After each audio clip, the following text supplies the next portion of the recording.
All right, and we're live.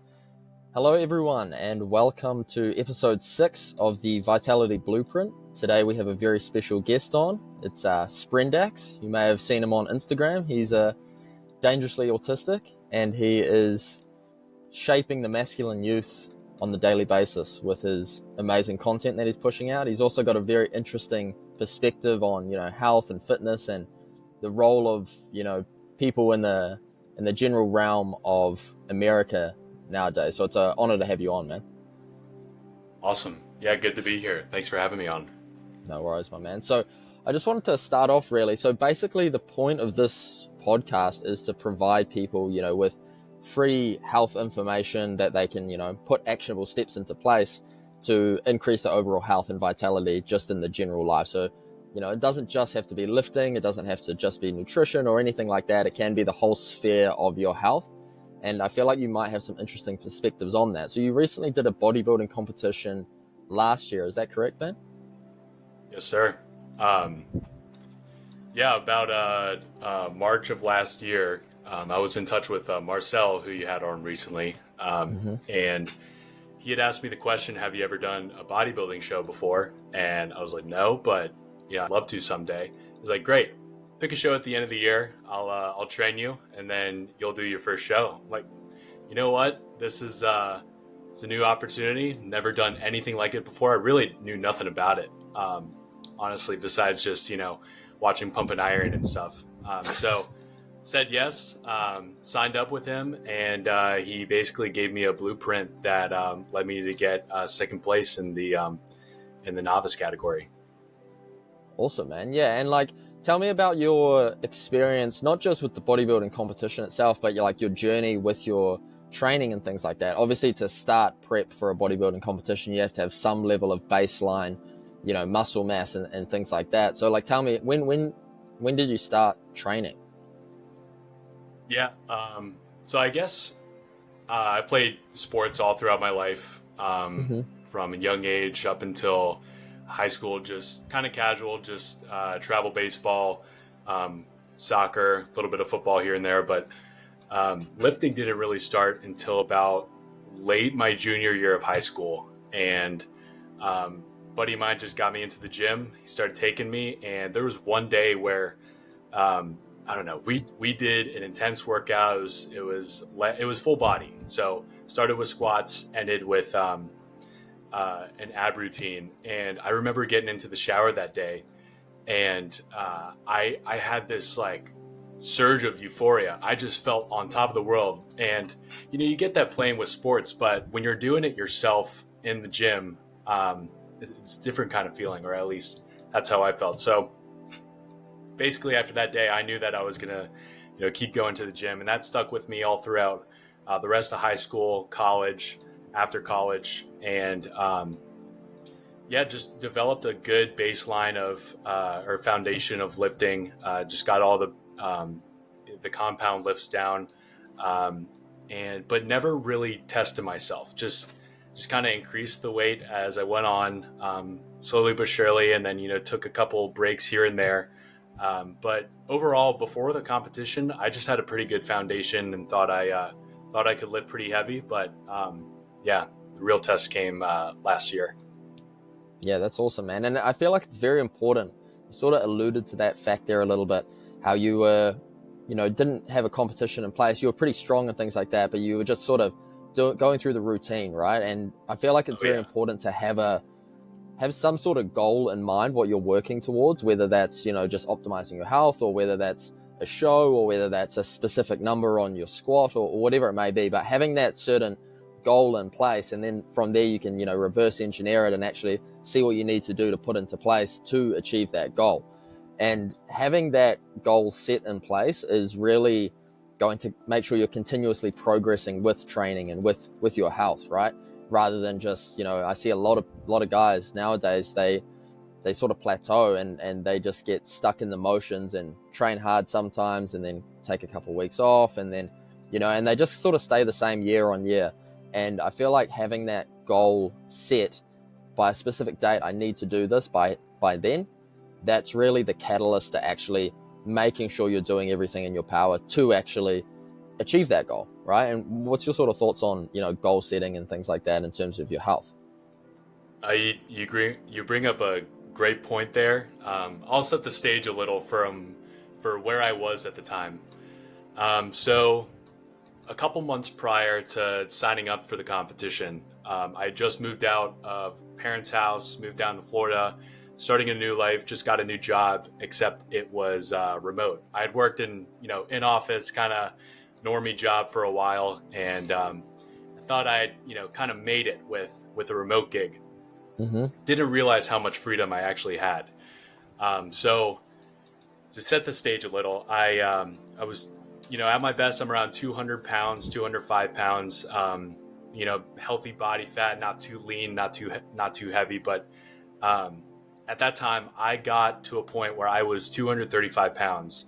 And it was exactly like you said. There's no real goal in mind when I was going to the gym. I was, going to the gym every day, but I wasn't making a significant amount of progress.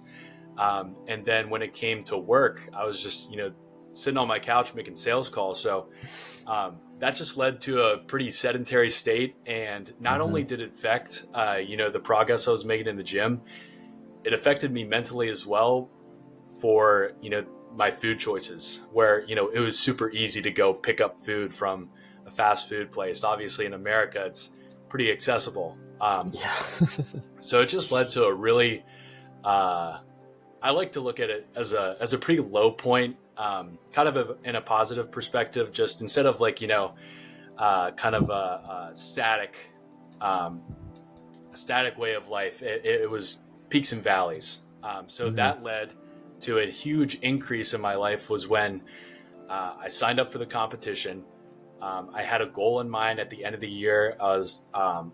We didn't know what my weight was going to be. We thought it was going to be 200 pounds, but later on, Marcel kind of realized that I needed to cut a little more weight to, if I was going to place in that stage. So, I just, that was an interesting time in my life. I learned a lot from getting chubby, which I'm sure many people could say if they've gone through a process like that. But I don't know. I definitely think that you kind of just can't meander around and just say, oh, I'm going to go to the gym today. It's better to have, a set goal in mind, whether that's, if you want to look a certain way, if you want to lift a certain amount, at least having one goal, a specific goal, it's going to lead to a lot more progress in your life. Yeah, 100%, man. I completely agree with you. And one important thing you sort of brought up is, when I'm guessing since you said you got chubby, that 30 extra pounds was all, fat, right? Yeah. So and you were saying when you were sort of sedentary lifestyle and things like that, you found other things slipping as well, like your nutrition, and that's a very important point to make is when, one thing slips, usually it's followed by a cascade of other things that are, like, oh, I've already fucked up on my diet a little bit today. Let's just fuck the rest of the day. I'll just go crazy or whatever, or I've already, missed the gym. What's an extra cheeseburger from the fast food joint gonna do, and it's a very easy slope and negative spiral to get yourself into. So really making that conscious thought whenever something does happen and you do go off track, that you immediately get back on and get back working towards your goal, whatever that may be. Because it's very, very easy to go back to your old style of thinking and your old style of, your old lifestyle, really, where you're just perpetually, being good sometimes, being bad sometimes. And then, you get motivation, you start again, and then something happens and you go back to your old ways. And then it's just that perpetual cycle. So really making sure when something does happen and something does go wrong, because things always go wrong, something's going to go sideways eventually. And just being prepared for that and knowing as soon as that does happen, you're just going to go straight back into, your normal health routine, your normal lifestyle that's going to be taking you towards your, your dream outcome, whatever that goal may be. 100%. And yeah, really interesting. I think you have momentum in any kind of aspect of your life, whether you're going up or down. And that momentum that I had with just health at the time, it led to a downward momentum in kind of like my perspective on life. I didn't know if I was making all the right choices in work. In sales, you have a quota. If you don't hit that quota, you start to struggle. So I noticed it in there as well. But the inverse could also happen. So you fix one aspect of your life, you start to see, you know, other cracks and water seeping through in other subjects of your life. So, you know, using the momentum in winning in one aspect of your life, can help in a lot of others. I know that once I started to, you know, consistently every single day put in the work with just the gym, with just, you know, showing up, doing the workout, leaving the gym, and feeling satisfied with that, I noticed that my numbers in sales went up. I don't even know what it was. It was maybe it was just in the energy of my voice or something, but everything started to change for the better. So Yeah. I definitely think there's something there. 100%. Yeah, it's completely true. There's a positive side to that as well, right? So when you win somewhere, you win everywhere, right? Right. And being consistent and being disciplined with your health routine, that's going to, you know, cross over into your professional life or into your family, and you're going to show up as the best version of yourself to these specific environments and perform better from that, right? So I just wanted to ask you, you know, for someone that's listening now, you know, there might be someone that does feel like they're a bit stuck. They're in a perpetual cycle of, you know, making some progress and then losing it, or maybe they're just, you know, continuously losing it. Like, what do you feel like was the one catalyst, or, you know, maybe a few actionable steps from your own experience, you know, to actually switch that and instead of going on a negative spiral, going, you know, on an upward positive spiral? You know, I'll say this is, if it was not for having Marcel holding me accountable, the guy's incredibly talented of coming off in a nice but aggressive way of holding you accountable. Yeah. If I was not in contact with him at the time, I don't know where it would have led me to, but he definitely did a really good job of, I guess, holding me to my goal. And that came along with, you know, self accountability and stuff. But I would say a coach is, you know, a pretty good option if you find yourself in a bad rut. I also think that changing your environment, at least, I don't know, if you were to go and show up to the gym and just look around you, look at all the people who are just trying to get better. If you can kind of put yourself into that perspective of like, all right, everyone comes here however many times a week, but everyone's here to get better. And if you look at it like that, I'm sure there's some ways in your life where if you bring the kind of perspective of like, all right, I want to get better at this, what can I do to get better? You know, that'll lead to a positive change. But really for me, it just led to, it wasn't perfect. It wasn't like this, you know, steady rise to fame. It was a lot of ups and downs, and there were a lot of days where I was not consistent. And so, you know, that kind of ruined, it made me think, you know, what am I doing this for? What's this end result going to be? Am I going to get up on stage and still have, you know, a belly, which scared the shit out of me, honestly. But I guess to answer your question is, you know, it's really good to have someone there that can hold you accountable. It could be yourself. It could be with someone else. And just really just showing up every day and then changing your environment into something you agree that can help you out. Yeah, 100% agree with you, you know, on both those points there. It's really, you know, getting some sort of mentorship or, you know, outsourcing the accountability to someone else that's in a position that you want to be in, really, right?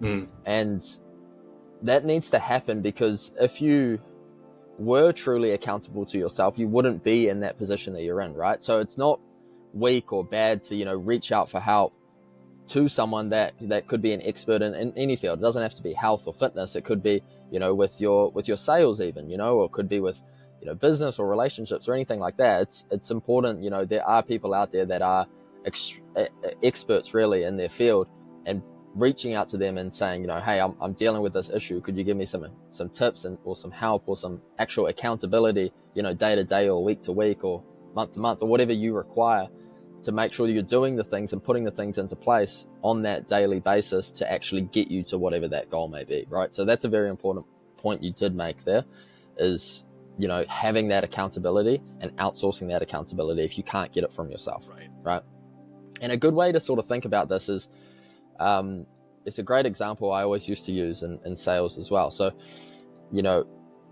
when you were like 5 years old and, your mother or your father, would always tell you, have you brushed your teeth tonight? And you'd say no. And then they'd say, go brush your teeth. Right. And then the next day comes along, same situation. They are your source of accountability on brushing your teeth. Then once you've done it for so many years now, Sprendax, does anyone tell you need to brush your teeth at night now? No, they don't, right? It's because you've built that source of accountability on yourself now. So you don't need to outsource the accountability to someone else like a parent, to make sure that this is getting done. And you can use that in any situation, like I said, whether it's communication or even, your sales job or anything like that, health or fitness, or even just help with your nutrition. Anything can be outsourced, that accountability. There's experts everywhere online now. Even in your geolocation, there'll be, hundreds of experts in every particular field that can help you out. So it's important to reach out for help if you do feel like you need it, right? Or if you do feel like you're stuck in a perpetual rut where you're not making any progress and you want to be making progress. Because if you want something to happen, you'll find a way to make it happen. And if you actually don't want something to happen, you'll find an excuse why it won't work, right? Exactly. So that's an important point to make. And the last one you said is the environment, which is completely true. So, that goes back to that saying, I guess, you're the sum of the 5 people you spend the most time with. So if you're constantly around people who are, coping and, saying, oh no, don't train today, just play video games with us, it'll be fine, who really cares anyway, chances are you're probably going to play video games, or you're going to be more likely to, or if you're surrounded by people that are, like Marcel, who's encouraging you to go to the gym, who's making you accountable to doing these things to get you to your goal. And just being able to curate your environment, and it doesn't have to be your physical environment as well. It can also be your online environment, and what you expose yourself to online is like positive propaganda, things that are positively going to help you towards whatever your goals are in life, rather than, dooming on the mainstream news and things like that, or, constantly having this fear and negativity. That's a negative environment. That's a similar sort of environment to the,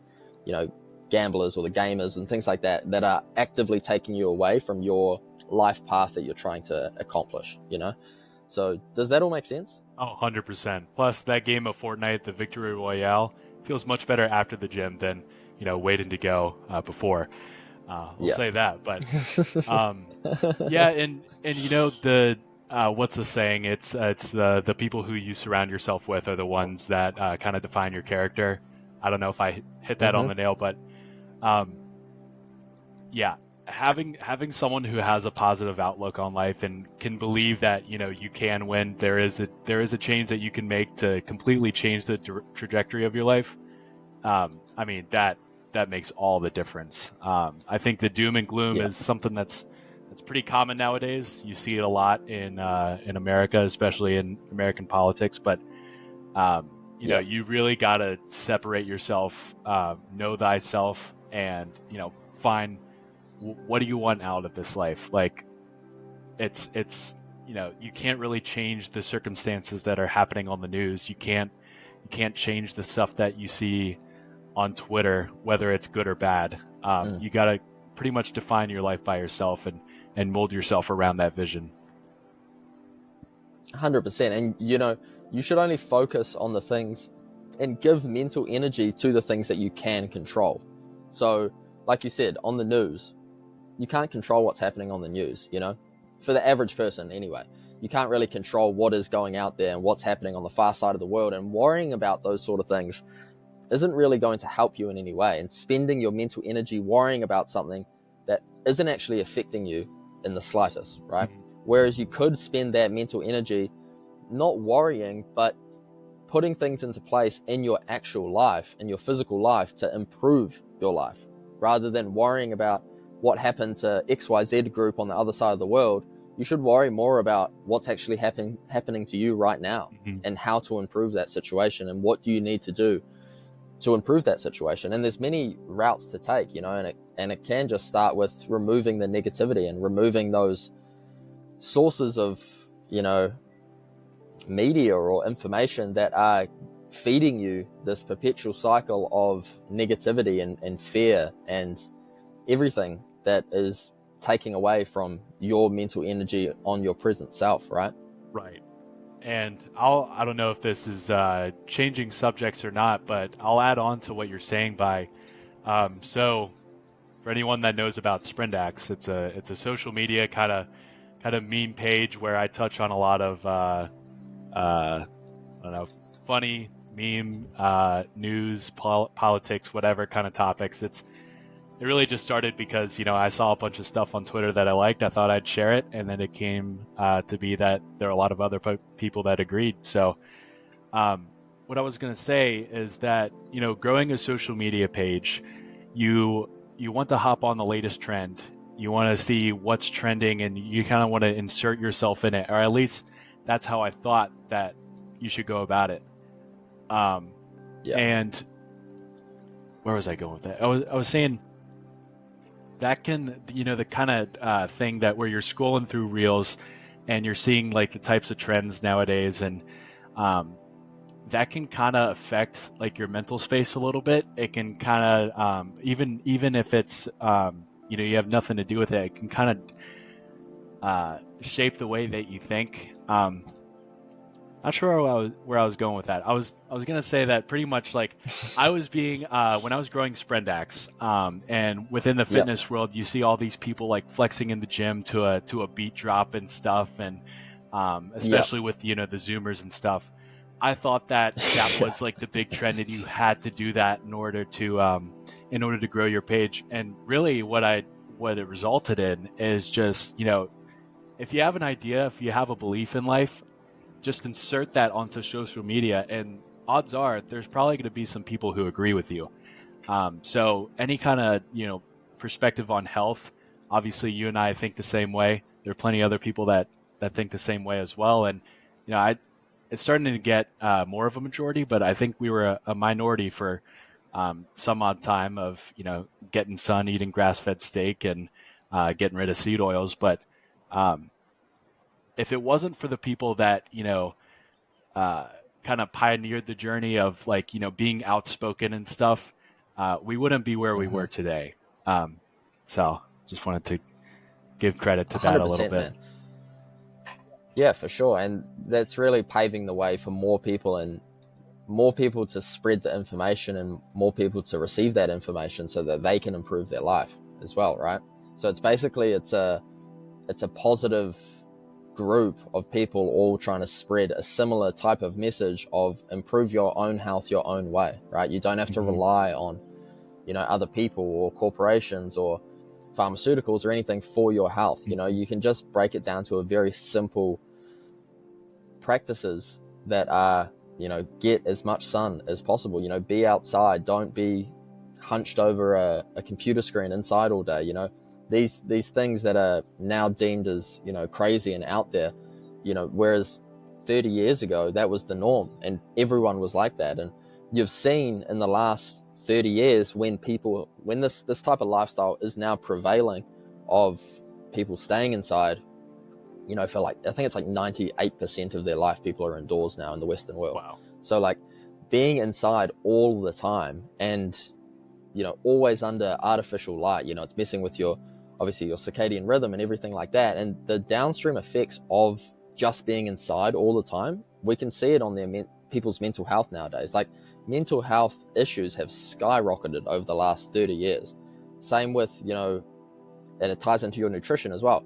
It's having, you know, new processed garbage foods that aren't really food in itself, you know, and trying to go away from that and saying just eat ingredients, just eat, you know, local fruits and vegetables, just eat meat or grass-fed meat, you know, high quality food and produce.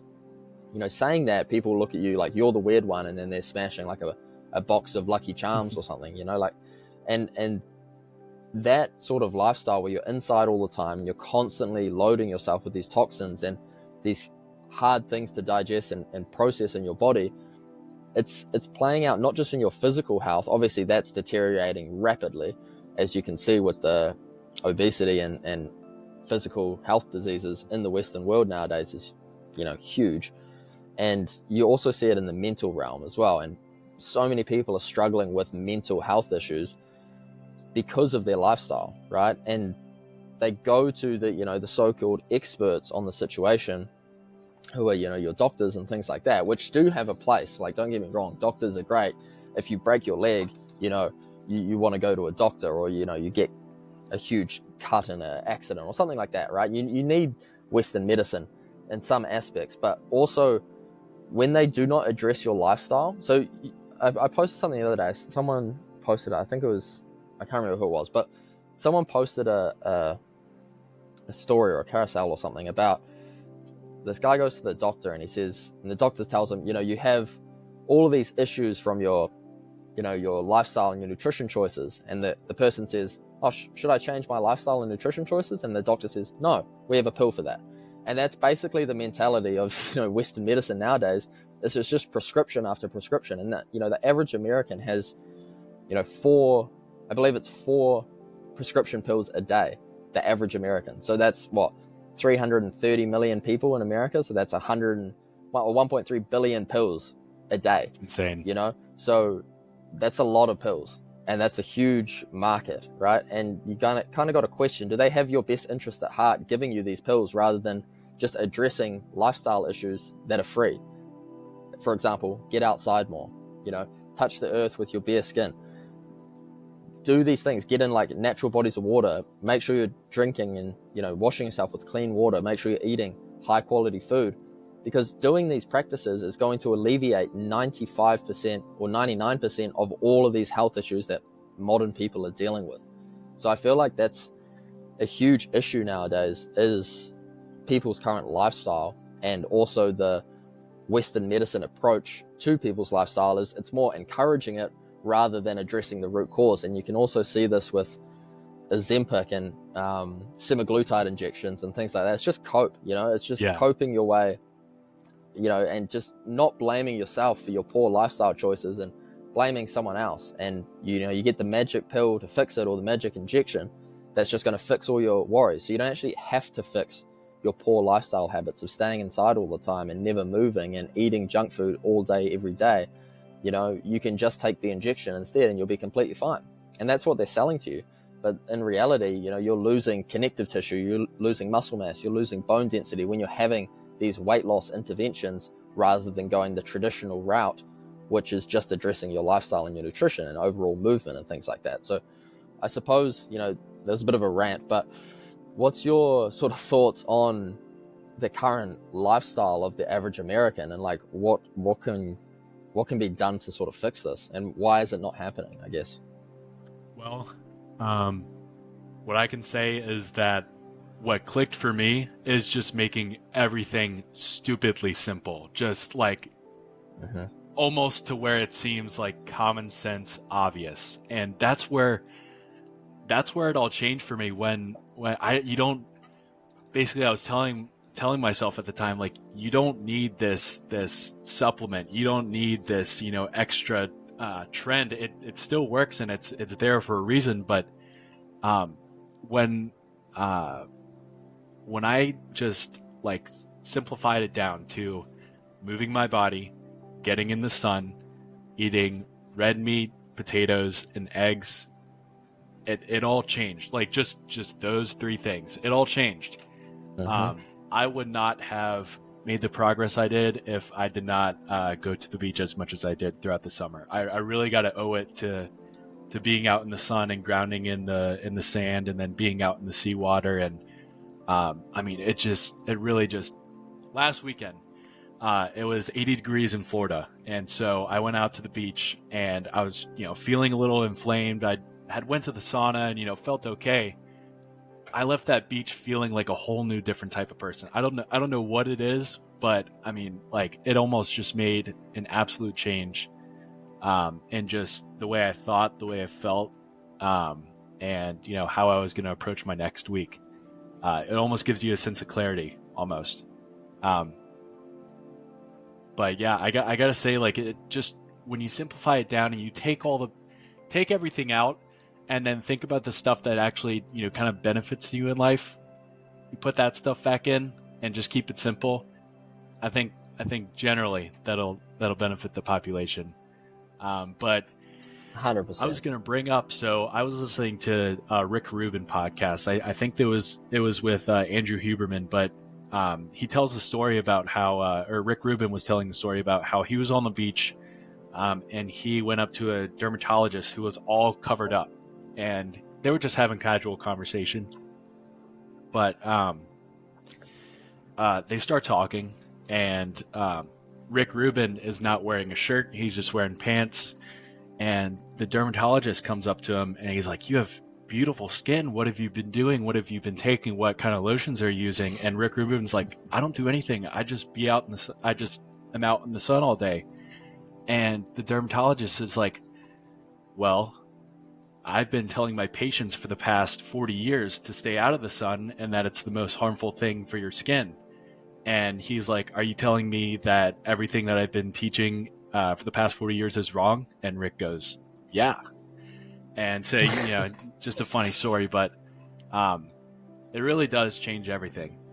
Basically, yeah, what you're saying about Rick Rubin and he's talking to the dermatologist at the beach, that's a very important thing to note, is like these people peddling these specific practices, it's usually a very easy litmus test to see if it's working or not. Obviously, it's not 100% foolproof, but is this person in the position I want to be in, whether that's, physiognomy wise, or whether that's how their body looks or how their skin is, or wherever they are in, maybe business or relationships or anything like that. Taking the advice of these people, it's really, you should just do the simple litmus test is, are they in that position I want to be in? If not, why am I taking their advice? Because if they followed their own advice, shouldn't they be in that position themselves? And that sort of correlates to the traditional fat doctor, and like your doctor's supposed to be the health expert, and they themselves are obese, and they're dealing with all their own health issues because they can't put into practice, good lifestyle routines where they're just moving around outside. They're, training, doing some sort of intense movement. They're eating, being consistent with their food and having some sort of self-accountability of their nutritional intake and things like that. So that's a really important thing, an important note to make, I feel, is, doing that litmus test on people. If it's their sun advice, is their skin really good? Okay, yes, all right, so maybe they know what they're talking about with, the advice of the sun, or whether their advice about how your skin should be, or something like that, right? And it's quite funny because everyone in this space, obviously I can see you now, but everyone in this space has very, very good skin, right? I'm yet to see someone in this holistic health space that is going outside all the time, that is eating healthy food, that's moving their body, that has bad skin. Like that has, you can just tell someone's physiognomy and like how they're looking, just the sunken in eyes, and like, the eyes will always tell how someone's really feeling, and you can see the life behind people's eyes, or you can see, the soul drained away. And that's really another great litmus test, really, is, should I take this person's advice? Do they have a soul behind their eyes or not? So I thought that was an important thing you sort of brought up, and an important correlation there with, what you're talking about with Rick Rubin and the dermatologist. Yeah. I'm sure a lot of people have seen that one meme where it's like, where you say something controversial and all they give you is that fluoride stare. And, it's just the life drained behind the eyes. I did want to bring up, for anyone who's listening right now, to look up the name Maggie de Block. Maggie, D-E, and then last name B-L-O-C-K, if you want to look that up too. So that is the Belgian Minister of Health and Social Affairs. Take a good look of what that person looks like. How do I spell that again? How do I spell that again? Maggie, M-A-G-G-I-E, D-E, Block, B-L-O-C-K. Okay, yeah, I found her. See what she looks like? Yeah. So that's a Minister of Health. Mm-hmm. Like, for anyone who's, curious about, doctors and the people giving health advice and pediatricians and stuff, they're not all bad people. I think a lot of them are just being taught incorrectly. And you look at that person, like, that's a pretty significant position of power. And take a look at her. She's huge. She's giant. That is the opposite of what you want to look like. So I mean, this doesn't always apply all the time. I think it can be applied most of the time, but I think it's beneficial to listen to someone's advice if, you know, they're pretty good looking. You at least want to look like them. 100%. And like, even I'm looking at Maggie DeBlock still.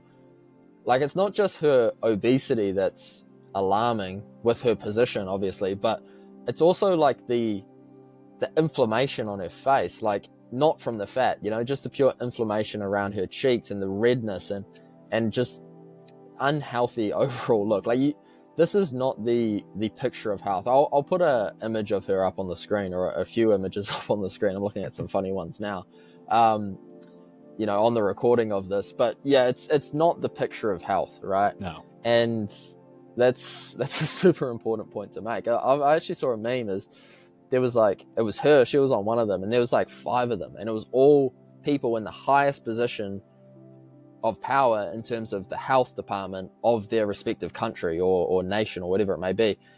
And they're all not healthy people, you know, they all look like they're suffering with multiple severe chronic illnesses, whether that's like obesity or anything else, but they're all not looking very, very healthy, right? So you should really, and that's really the beauty of the online space now, is you sort of have, you're not just limited to what the quote unquote experts say anymore. You know, you can go out and find your own information, and you can do it all yourself, or you can just go to an actual expert in that particular field, you know, and you can see with your own eyes, are they healthy? If they're talking about health, you want to make sure that they actually look healthy, first of all, and then see what they say. Does putting these things into practice, what they talk about, is that going to improve my health? Or is that going to make it worse? Or is that going to make me rely on something that they're, you know, peddling, if something they're selling, you know, for example, your semaglutide injections and things like that, you know? And these recommendations, you should always look if there's a financial incentive behind these recommendations, because if there is, then it's a compromised recommendation and there's a conflict of interest there, right? Because them telling you to do something, they're going to gain financial benefit from. So you don't know if they're actually being truthful or not. And then if you look at them with your eyes and they're extremely unhealthy and they're telling you to do the healthiest thing possible and they're selling it to you, it sort of seems like a bit of a con artist job, you know, and it seems like a bit of a scam. So that's a very important thing to note, is you can go online and find people that are actually experts in any particular field and get help from them directly, rather than relying on, you know, your government, you know, or whoever they've appointed in that position of power to give you advice and hoping that they have your best interest in mind, when, you know, in reality, and what we've seen over the past few years especially, you know, they really don't. And it's usually some sort of financial motivator, or there's some other motivation in a higher position of power perhaps, or something like that, is why they're giving this advice. And, you know, I'm not saying that all these people are evil per se, but, you know, a lot of people, and like a lot of doctors, they go into this field because they want to help people, right? And they have good intentions, but like what you said earlier, is they're just possibly being taught the wrong things, and they're getting peddled, you know, pharmaceuticals to prescribe to people as the as the solution to their problem, where it's more of a band-aid solution, and it's going to, you know, fix the symptoms, but it's not addressing the root cause, right? So that's an important thing as well, I feel. Exactly. Yeah, you know, I tried to think of like a good metaphor for this. You know how sometimes people in the lower levels, or sometimes, you know, people later in their career, they just they do as they're told. They don't really think about, you know, the actual consequences of their actions, but, you know, it's their job and they got to make money and they got to, you know, continue to work. I think a lot of people find themselves in that position, and it could be the same with these people in health departments and giving out this health advice. Exactly. You know, they're just doing as they're told. And, you know, that leads back to like the fluoride stare, where there's no life or essence behind the eyes. It's just, you know, this like robot. But, yeah, I really don't think a lot of these people are like, you know, just straight evil people. Maybe, you know, it's Bill Gates who you know, owns a lot of the farmland in the U.S. and wants to promote this lab-grown meat. Maybe it's just him and his buddies, you know, at the top, just passing it down the chain. But I was just gonna say, you know, physiognomy does not lie. If someone's ugly and they're giving you health advice, probably not a good idea to listen to them. Mm-hmm. And that's not hating on ugly people either. You know, you can be traditionally ugly but still have good physiognomy. Oh yeah, right? So 100%. that's an important note to make. You know, you don't have to be extremely beautiful, because, you know, obviously there's a huge genetic component of beauty and things like that. But that's not to say, and I talked about this with Marcel last episode, is, you know, you can change your physiognomy from your lifestyle and, you know, your mental thoughts and everything like that. And really just the person you are is going to portray what you look like. So if you're always doing things that are good for you and healthy for you, and you're helping others, and, you know, you're being kind and caring and all these sort of things and compassionate, you're going to have that portrayed on your face, and you can really see that. Whereas if you're doing, you know, more nefarious sort of things, and you're not concentrating on your health, you're only driven by maybe finances or power or something like that, you can see that in people's faces as well. And that instantly brings up like something in your chimp brain to not trust that person. Well, I've at least found that myself. Oh yeah. Do you experience that as well? Yeah, I haven't experienced it too much in my life. I definitely know when I'm not up to something good. I have a conscience, and I'm grateful for that, because you kind of need that nowadays. There's a lot of incentive to doing nefarious things, or you know, something, I guess, that's against the human spirit. Yeah, I don't have too much to say about that. That's so good, dude. No, that's sweet. And there was an important thing you said before. It's just escaped my mind. What was it? Oh, I was gonna say, if you're gonna the way you were talking about with Marcel about how like good thoughts kind of make you feel good, even though you're born, like, you know, kind of not as good looking as everyone else. There is an image that portrays that perfectly. I can send it to you after. I don't know the exact keywords to look it up, but basically it's like a old witch looking woman who thinks negative thoughts, and, you know, she pretty much looks like a witch, like, you know, crooked nose and like all that stuff. And and there's an old woman who, you know, still looks like, you know, has a chipped tooth or something, but has good spirits, and, you know, wants to do good in life and wants to help other people, and you can see that reflected on her face. It's a really good image to portray that. 100%. And you can change your facial structure is an important thing to note as well. By putting things into practice, you can make yourself better looking as a man or a woman, you know. Obviously, getting rid of excess fat, that's like the first sort of thing, right? Because if you have a lot of fat on your face, you're traditionally not going to be that traditionally good looking, right? But you can do things. Once you've addressed the excess fat issue, you can do things in like mewing and just nasal breathing, things like that, to really accentuate, you know, your jaw and your cheekbones and everything like that. And you can do mastic gum. There's all these different practices you can put into place that is really going to transform how your face looks. And, you know, I've seen that with myself. I've seen that with Marcel. I've seen that with a bunch of other people in the space, is they've done similar things. And one of my good friends, Christian, he's done the exact same thing as well. And he's literally like I'll pop up a photo of him. He's literally like the Giga Chad sort of thing. But he used to be like a little fat, chubby kid, you know.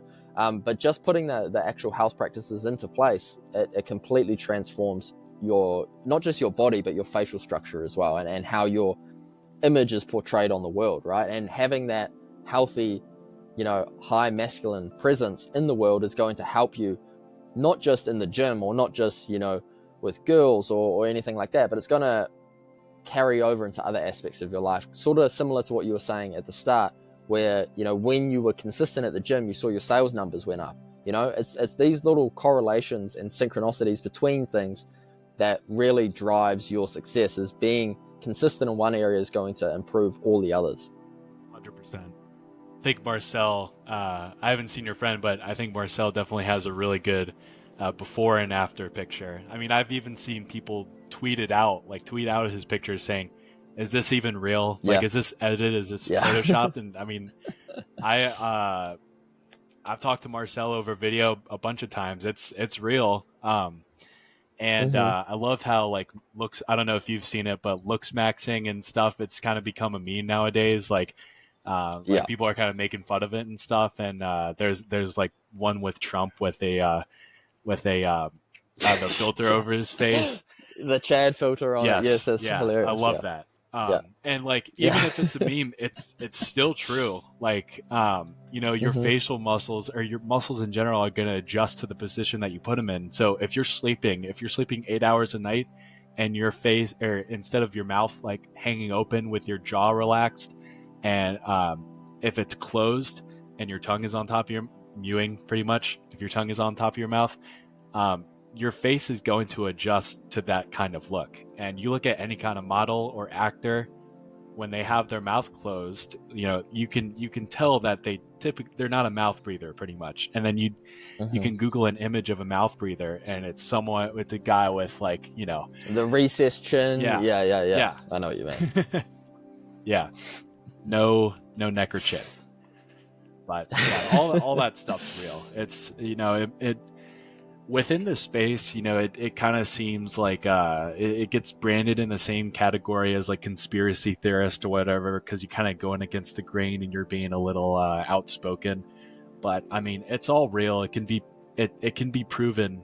It's been proven by multiple people. Obviously, there's some people on social media who take it to the extreme, which that's totally fine. Sometimes we need those kinds of people, but for the masses to adopt just these simple things of getting out into the sun and like, taping your mouth when you sleep kind of seems like weird, but I do it. It's true. I wake up some mornings after taping my mouth, and I spring out of bed. Like I feel a complete kind of difference versus, nights where I know that like I've slept, mouth breathing or something, or just, like if I've been, or I know plenty of people who snore and, they wake up and they're groggy and stuff, but I really think it's all real. Plus all the science that backs nasal breathing and, how it can benefit your brain. And, there's something I read about bacteria, versus, nasal breathing versus mouth breathing, that the bacteria that is ingested through the mouth can actually harm you a little bit more and your nose filters it out. I don't know if you read anything like that. Totally. That's why you have hairs in your nose, right? So your nose filters the air that passes through, and it blocks a lot of things. And you also, obviously, you have a ton of bacteria in your mouth. That's in your mouth for a reason. It's not supposed to be in your lungs, right? So breathing through your mouth, that's not what your mouth is designed for. Your mouth is designed for biting and chewing and swallowing, really, and as like a backup for the nose. If your nose is compromised, you can breathe through your mouth. But breathing through your nose is basically like one of the easiest things to put into place in terms of your health. And the mouth taping, it sounds weird, but it works tremendously well. And if you ever wake up, for anyone listening, if you ever wake up with a dry mouth, you've been, the reason for that, if you wake up with a dry mouth, is you've been breathing through your mouth all night and not getting that filtered air into your body, right? And the effect of that, like you said, is you're going to wake up and you're not going to be as energized for the day. And the cascading effect of that is you're going to perform worse in every single metric throughout the day. So if you just simply buy some mouth tape, which is like, I don't know, it's like $10. So cheap. It's like $10 for like 1,000 pieces, right? So you invest in $10 and that's like 3 years worth of mouth tape done. And the gains you're going to get from that in every aspect of your life is going to be tremendous, because you're going to sleep. Your quality of sleep is going to be much, much higher than it previously was when you were breathing through your mouth, right? So that's a super simple, like one of the lowest hanging fruits that you can really do in health optimization is literally just taping your mouth while you sleep. You can also get the nasal strips that sort of open up your nose passage. Obviously, Alex Hormozy has sort of popularized that a lot because he's always wearing them even during the day and things like that. But that's an awesome thing also to do. So you tape your mouth and your nasal strips, and then you can get even more airflow, to your brain, to your body, and you're just going to recover much, much better. And you're going to perform better in every single aspect of your life from that, and from just getting high quality sleep. 100%. And just for anyone listening, I was one of those people that was skeptical about taping your mouth when you go to sleep. I thought it was ridiculous. And then I started to do it, and you'll notice if you start to do this too, you'll notice that, it's almost like your nose breathing is kind of like a muscle, and you have to, work at it a little in order for it to start, I guess, like working for you throughout the night, because you'll start to tape your mouth and it'll be hard. You'll think that, your nose is clogged and stuff, and maybe it is because not enough air has gone through it. But yeah, when I started out, it was hard. It was almost like I had to work at it. And once I started to do it, changed my whole sleep pattern. I haven't been a big sleeper in my life. I was always the kid in middle school who was up till like 1 a.m. playing Black Ops 2 or something. So, sleep wasn't a big thing until I started to pay attention to it. And I noticed it changed, how I approached my day, how I got out of bed, early, and just my general mood and behavior, because everyone knows how you feel when you don't sleep that great. I didn't sleep that great last night either. And, sometimes you got to push through. But yeah, I mean, I know that I'm going to make an effort to sleep better tonight. So makes all the difference. 100%. And a great sort of thing to think about with the sleep is like, and with the mouth taping and these sort of sleep practices that you can put into place, is like, think of those days that, you're feeling great and, you're doing everything right. You think really clearly, you perform better in your physical exercise or whatever it may be. And then think of the other days where you're feeling tired and you're feeling drained and you didn't sleep very well last night. And then it's just, everything's not as good and you're not running as optimally as like those days. And when you put them side by side, it's a very different day that you've had. Mm-hmm. Those really good days and those really bad days. And basically putting these little things into place, like the mouth taping and the red light at night and like all these sort of sleep optimization things, it's not going to completely cancel out the bad days, right? Right. However, what it will do is it's going to maximize the days that are great. And you're going to have much, much fewer of those days where you're feeling, a bit slow. You're not thinking as clearly. You're not performing very well in the gym. You're going to have more of the days where you're very strong. You're quick with your thinking. Your communication's excellent. Everything like that is going to be much better from putting these simple practices into place, like taping your mouth.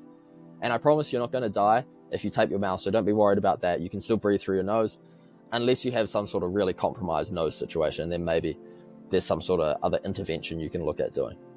Yeah. So 1 second, I'm plugging my laptop in. No worries, man. I was going to say something. So I would like Sprendax to be an example of, someone who's been in this space, who, browses all the, fitness people who preach a healthy lifestyle. I would like Sprendax to be an example of, someone who's browsed, the whole health fitness sphere of, people living a perfect lifestyle of, eating grass-fed meat and going to the gym and just, everything's perfect. You feel 100% vital every single day. I would like to be the example of someone who, has transitioned their life into something like that, and also, made it realistic that not every day is a perfect day of full vitality and health, but you have the option of making it. It might not feel like it when you wake up one day and, you're kind of not feeling as optimal. But you can make the choice to, get better. And that will transition into a more perfect life, in my opinion. Just wanted to say that because, you can browse social media and you can see, this image or video of someone who's just like in perfect health. Everything's going just absolutely amazing. There's no problems in life whatsoever. Everyone has problems in life, and it's not displayed on social media. So I think it's just important to recognize that, every day is a conscious choice of getting better. Not everything's always perfect. So, yeah.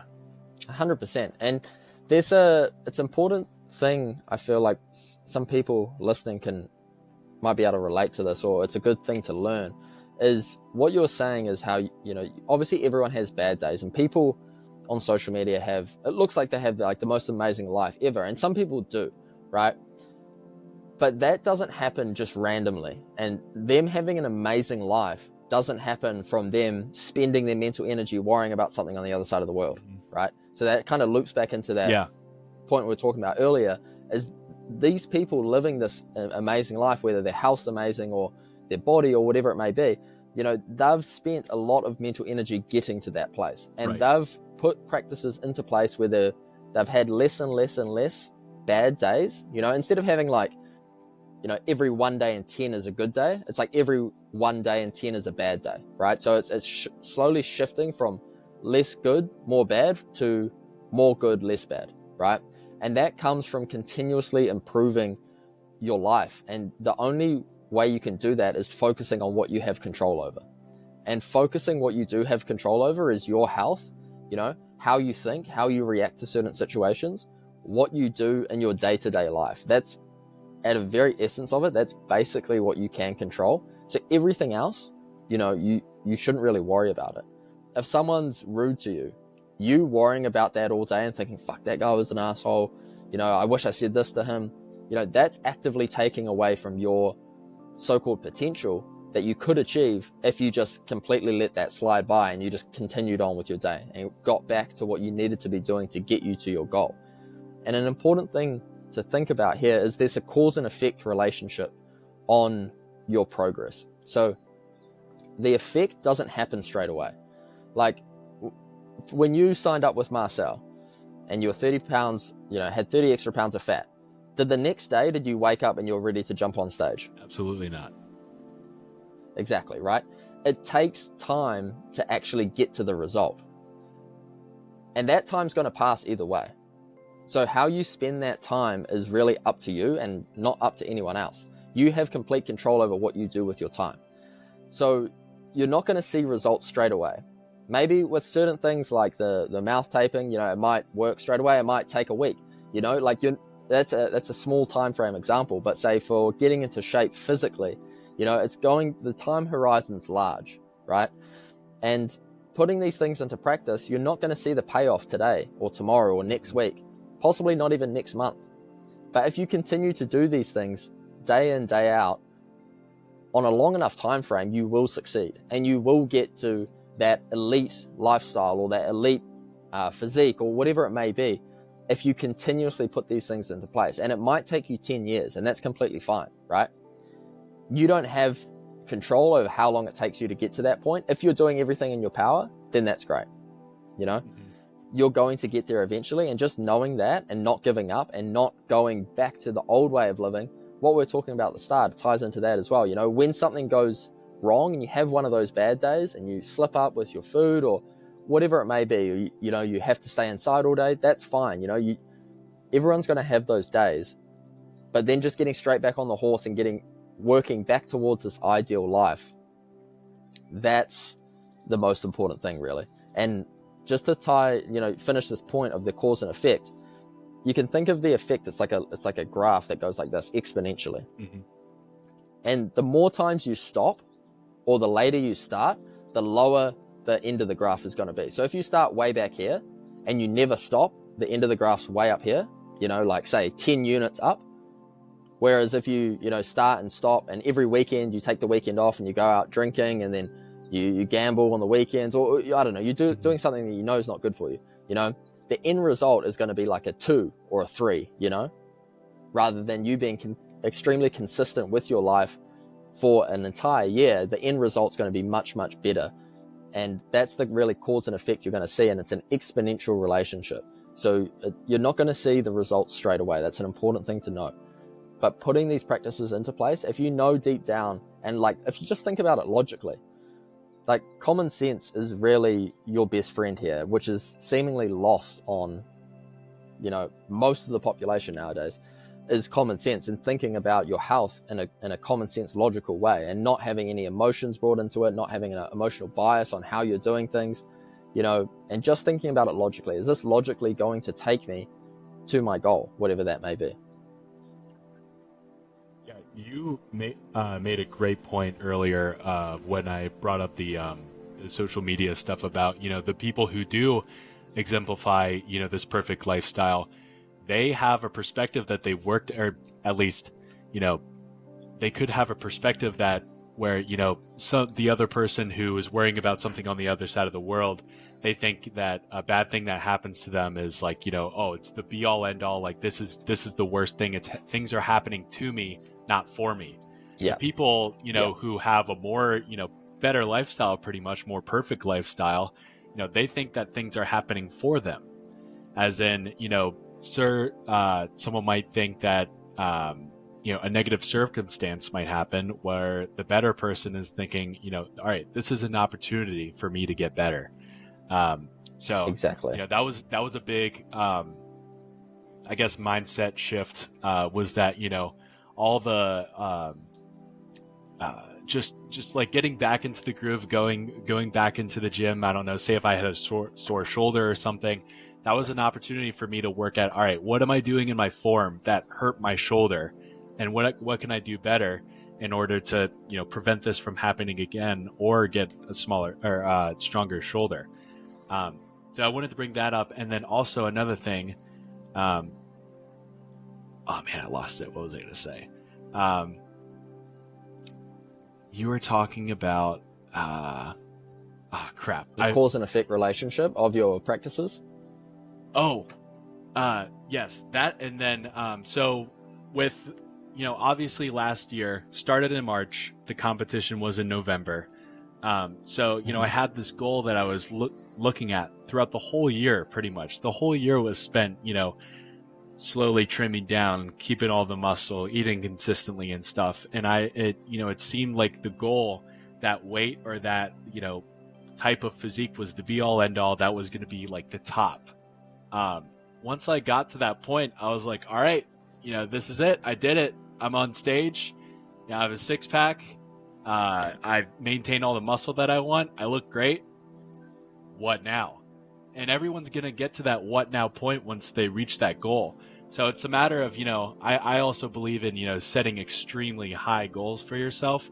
But it also, the journey never ends. If you were to start on this journey today, the fitness journey, it's never going to stop. You're constantly going to get better every single day. I'm sure you feel the same way.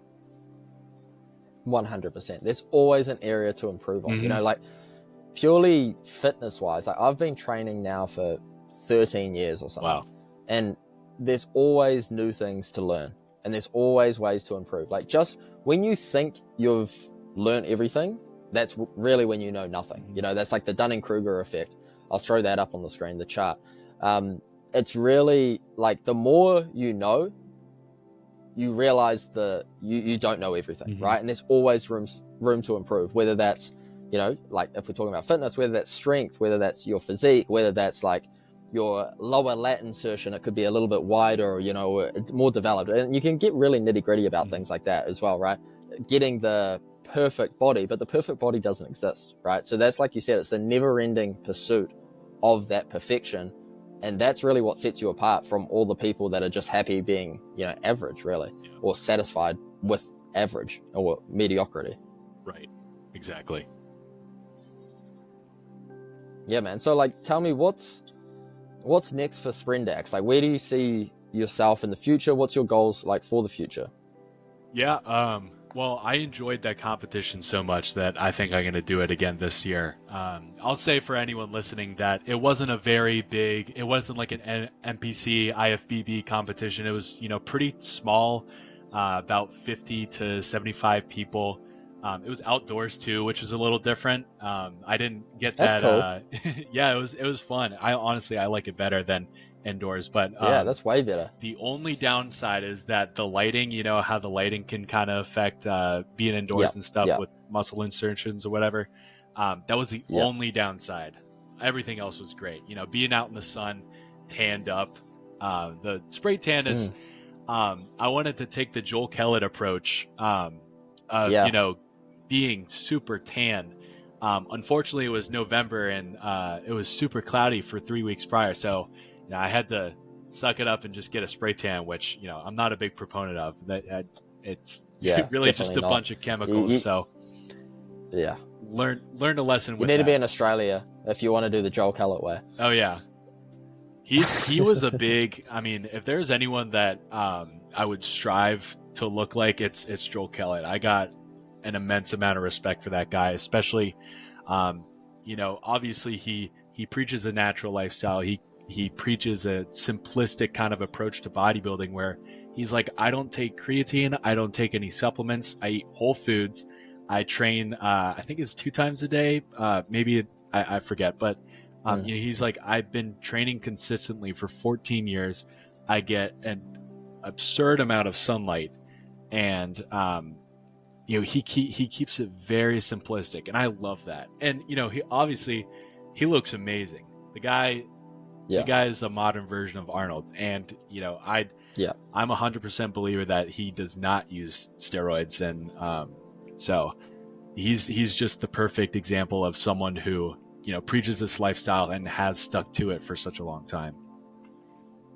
100%. Yeah, I believe he's natural as well. And a lot of people were quick to jump on the steroid accusations and things like that. And I feel like it's actually quite easy to spot people that are using PEDs of any sort of description by the progress of their physique. And you sort of look at their overall lifestyle and health practices and how committed and dedicated they are to what they're doing and what it looks like they're doing. And if it's not that great, you can sort of make up with some things with PEDs. Obviously, it's not, you still have to train and everything. You still have to eat right and things like that, but it's definitely going to help you out, and you can, get much bigger than previously. But yeah, it brings a good point. It's like the natty limit. Like everyone says there's like the natural limit, but like, I feel like if you're consistent enough with every single thing of your health, and like I said, I've been doing this for a while and I've tried every single way, but I feel like the space that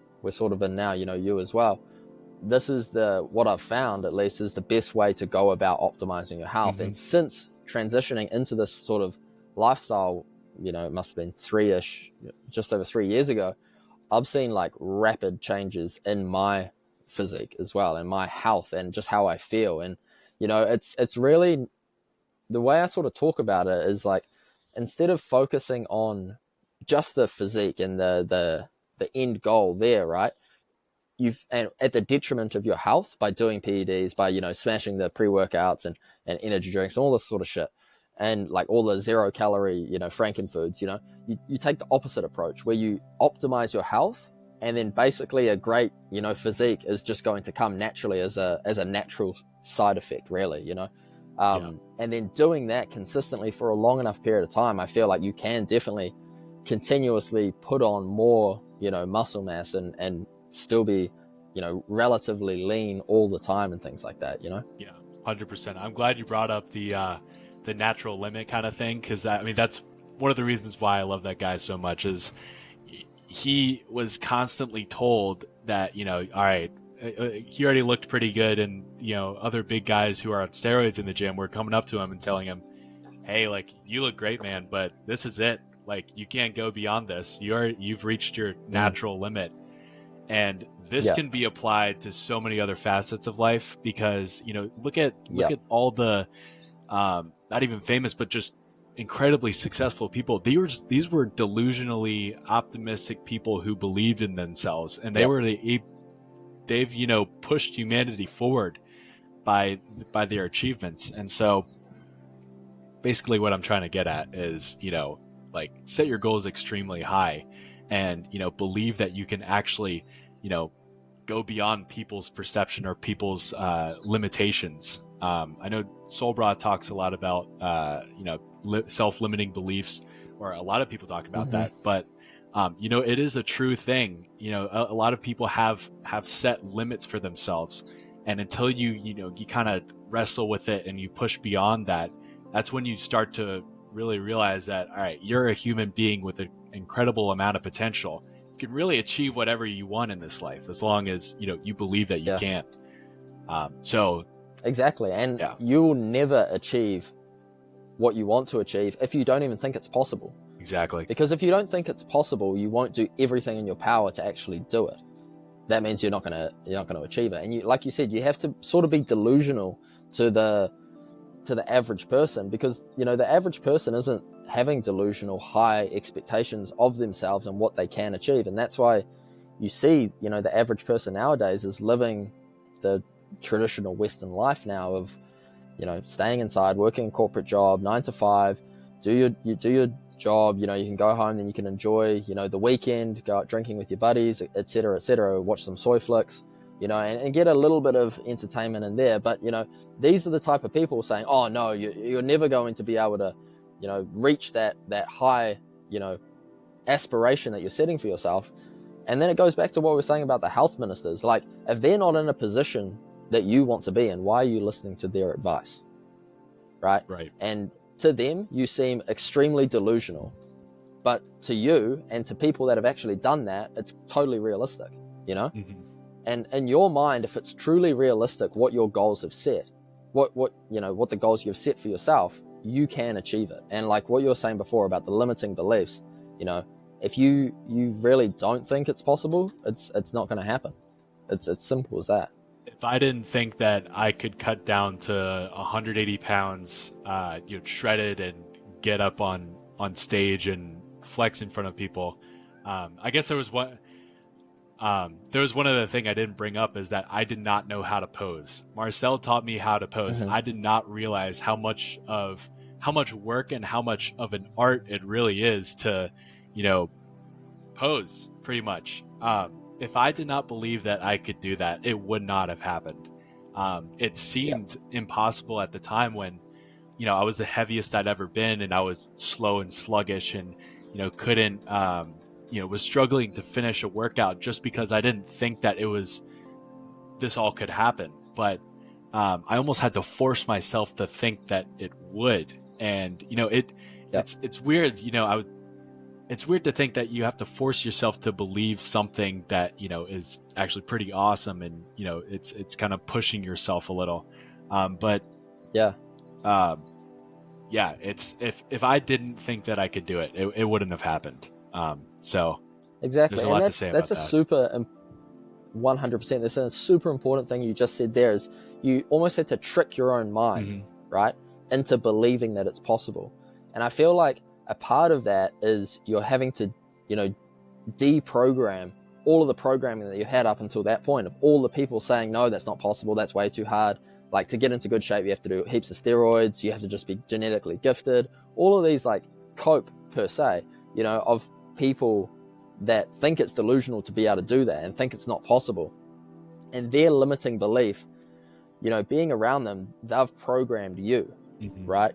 And to then achieve that, you then have to deprogram everything that they've said and reprogram your mind with, what Marcel's telling you. You can do it, it is possible.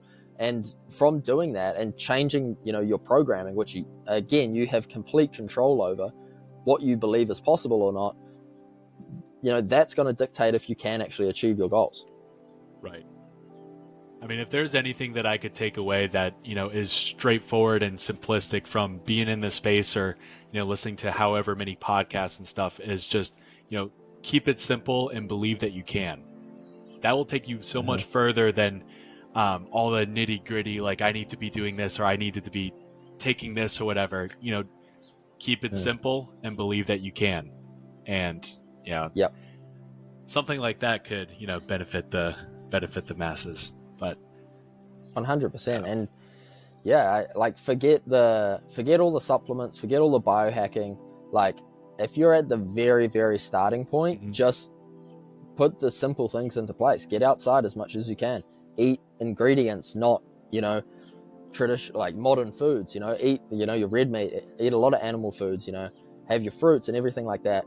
Drink high quality water. Move your body in some way. You don't have to do bodybuilding. You can just go for walks. You can do sprint training. You can do different types of isometric movements. You can build up your knee strength. If you want to dunk a basketball, you can do that, and it's just being very, very, very simple about what your goal is, and then just doing the absolute most simple things to get there.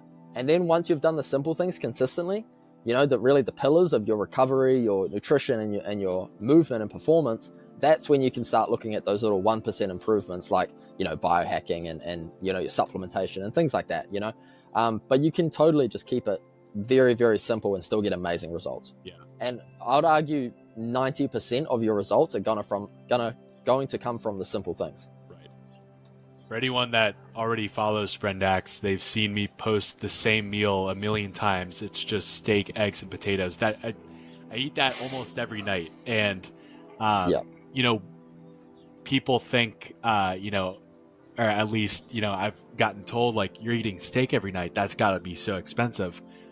Well, one of the big things I bring up all the time is farm to table. I was lucky enough to find a farmer that, he cuts his steaks into, single serving pieces, and it's about $6. It's grass-fed steak, straight from the cow. Yeah. So I just wanted to bring up that, looking around locally and finding a farm and, finding people that want to treat their animals the right way and raise them the right way and feed them the right things. I mean, talk about being simplistic. You just buy a couple ingredients from them, like, that's going to be some of the most nutritious food you ever eat. And that changed my life completely. I became friends with these chicken farmers all because I was driving down the road one day and I saw organic brown eggs, like a little, like, cheap sign on the side of the road. And I just figured to take a right turn. And I still hang out with them today. It's been about 3 to 4 years. And they're 60. So it's fun, but they have, like, the most nutritious eggs. They go out of their way to feed them non-GMO feed, and they almost break even, but they love what they do and they love that they can raise nutritious chickens. So I love that. I'll always preach that. I love that too. And that's really the only way to, or the best, not the only way, but that's the best way to get your food, is straight from the farmer, you know? Like, since I've been in New Zealand, like, a few weeks now, I've already befriended a dairy farmer. I got a raw milk plug, and Nice. Going to her farm to get raw milk and all these sort of things, and just sort of putting your feelers out there and kind of see what's around and see what sort of farms are in your local area, and go and talk to the person. Chances are they're probably a pretty nice person. They're doing, like, one of the hardest jobs on the planet is farming. They're feeding everyone. You could probably come to some sort of agreement where you can get it straight from them, and they cut out 2 or 3 different middlemen that are taking a 20% cut of that food. They make more money, you get it for cheaper, it's higher quality, it's fresher, it's a win-win for both you and the farmer. So that's a really important thing, is go straight to the source, get your food from there, man. So Sprendax, like, what's next for you? Like, you've got you're gonna hopefully do another bodybuilding competition. What else do you have in the pipeline for 2024? Well, the social media page has definitely gotten a little more popular over the past couple months. And with that, I've learned a little bit about, influencing other people and stuff. I'd like to start a podcast at some point. It might just be, just me doing a schizo rant. Maybe, some other cool people will hop on. We'll see. I'd love to have, like, you and Marcel on at some point. For sure, man. But yeah, I just wanted to stay consistent with what I'm doing. Probably, delve in a little more into the health space. My page can kind of get a little, just centered around memes and stuff. I'd love to, actually have a influence on people's lives with promoting a healthy lifestyle and stuff. So I don't know what I'll do with that. I've got a bunch of ideas that I'd like to do. So maybe I'll take, you're in my own device, and actually, commit to those things and believe that I can. So, we'll see. But, yeah, I mean, it's been an absolute pleasure being on here. Yeah. Awesome, man. It's been great to have you on. I feel like the listeners and myself, definitely I've learned a bunch, and it's great, chatting with someone, like-minded, and also someone in your sort of position with your experiences and things like that. It's great to connect, and I feel like the listeners have, this would have been a really good episode for the listeners. So thanks for coming on, and goodbye everybody. I hope you all enjoyed episode 6 of the Vitality Blueprint. See you guys.